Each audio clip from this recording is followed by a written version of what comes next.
So it looks like the PS5 might not have backwards compatibility the way we thought, and this is some bad news to hear on a Friday. So let's get into the show.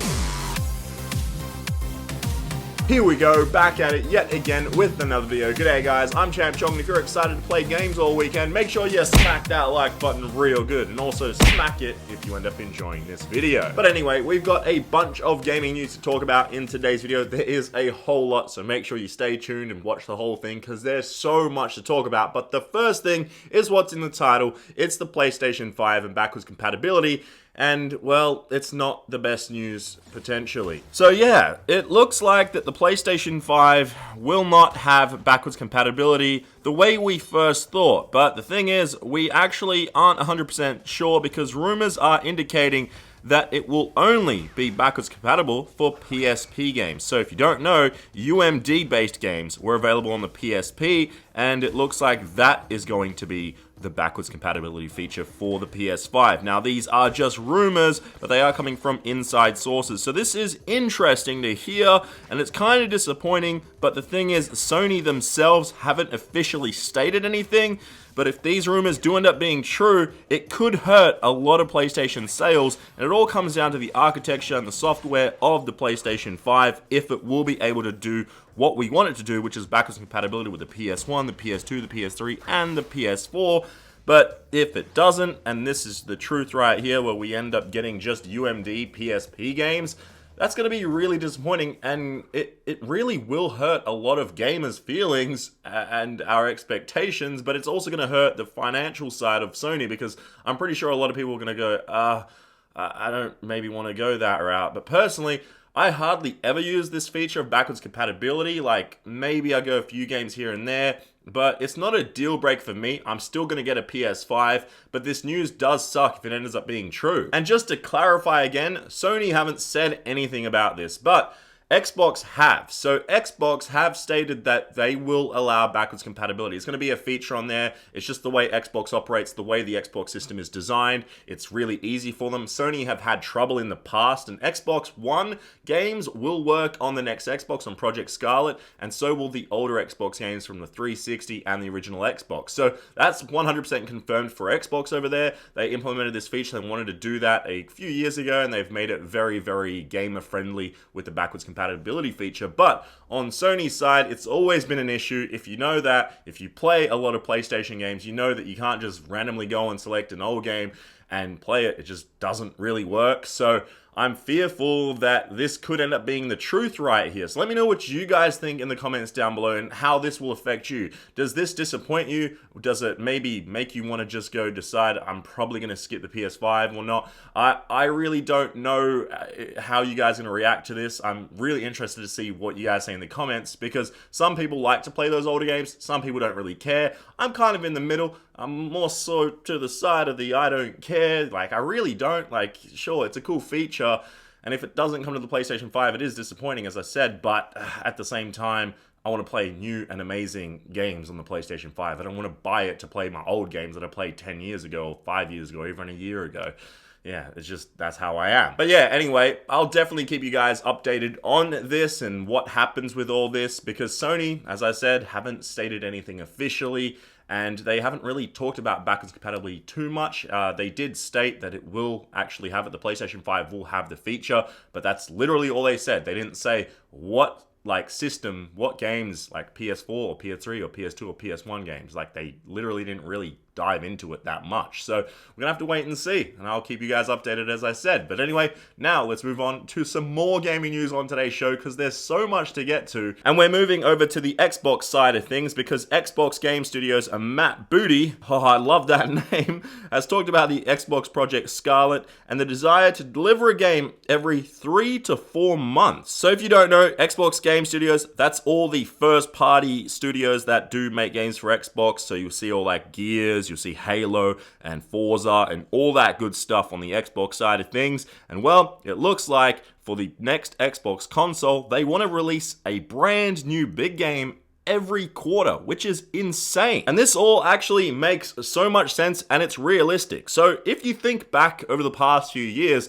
Sony has just destroyed, and I really mean destroyed, Microsoft in terms of party exclusivity, first party exclusivity, because they've had all the biggest, all the best games, and like Xbox have just kind of rehashed old stuff and gone with that and just released a few new games here and there, but nothing too crazy, not as much as PlayStation. But since they now have 15 studios, first party studios that is, they can do this. They could release a game every month from a new studio and still have some left over for a whole year. It's crazy. It's just amazing to see this, and it's really cool that they are doing this. Well, they're planning to do this. We don't know how realistic this is, because at the same time, you got to think about game delays and game development and how things go in that matter. But it is exciting news, because that means that when the Xbox, well, I don't know, the Xbox 2, the next Xbox, whatever you end up wanting to call it, Project Scarlet, when it does launch, it means that we are going to get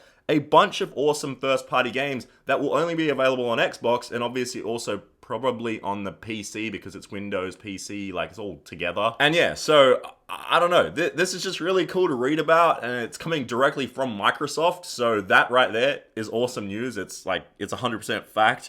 And I can't wait to see the games released in 2020, 2021, and beyond that. Because now that they're just buying up so many studios to have exclusive games, because they want to release as many games just for Xbox as possible, that is amazing right there. Even though I will admit, I'm more on the side of just let everybody play everything, crossplay, because I don't like the whole exclusivity thing. It's really cool that they're doing this at the same time. So yeah, props to Microsoft on really wanting to deliver games for us gamers, and that's just awesome, because that means I'll probably just be playing games on my couch 24/7.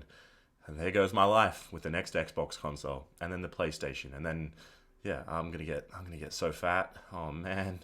Damn. Anyway, let's move on to the next news report on today's show. And we're staying with Xbox, and then we're going to move to PlayStation in a second. But the Xbox Live Games with Gold for December have been revealed, and they look pretty good. I'm not going to lie, I'm not too excited, but it's still pretty good. Jurassic World Evolution and Insane Robots are on the Xbox One, like they're Xbox One games, and then you got Toy Story 3, and then you got Castlevania, the old Xbox 360 games. So if you do have Xbox Live games, like if you've got gold, these are the games. That's what I'm trying to say. But it's pretty cool. You save like basically $100 and you can get like almost 4,000 gamer score. So that right there is pretty cool. So go download those games in a couple of days and enjoy the hell out of them. So yeah, that's that for Xbox. And now we move to the PlayStation Plus free games, which are actually kind of better.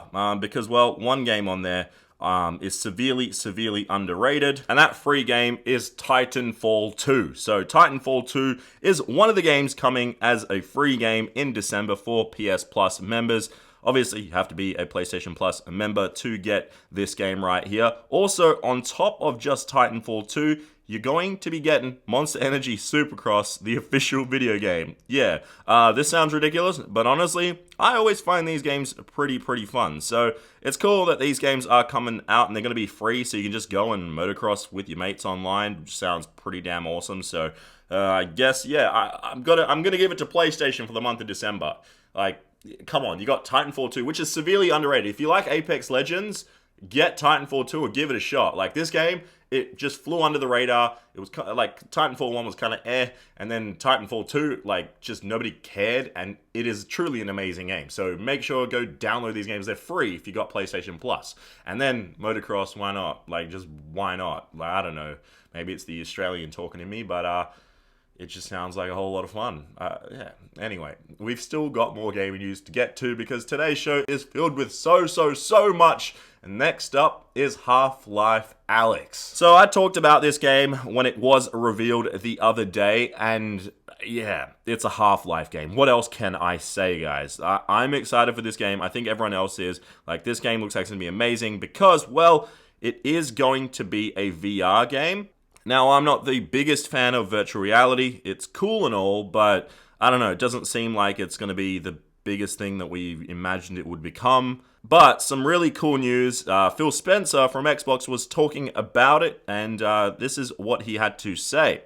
As you can see on screen right here, it was just a few tweets exchanged talking about VR and all that stuff, and then obviously the whole talk of Alex ended up coming into it. So he said, fair feedback, and this is in response to the next Xbox not having VR. He said, I've said publicly, I love how our industry has pioneered AI, physics, 3D, ray tracing, VR, AR, etc. For us, it's about focus on innovations right now. I've played some great VR games. I got to play Half-Life Alex in the summer. Amazing. It's just not our focus with Scarlet. So right there, that's just awesome. So Phil Spencer has played this game, and I'm pretty sure there's probably only a handful of people outside of Valve that have probably played this game, and he stated they're not going with a VR route on the next Xbox, but who cares?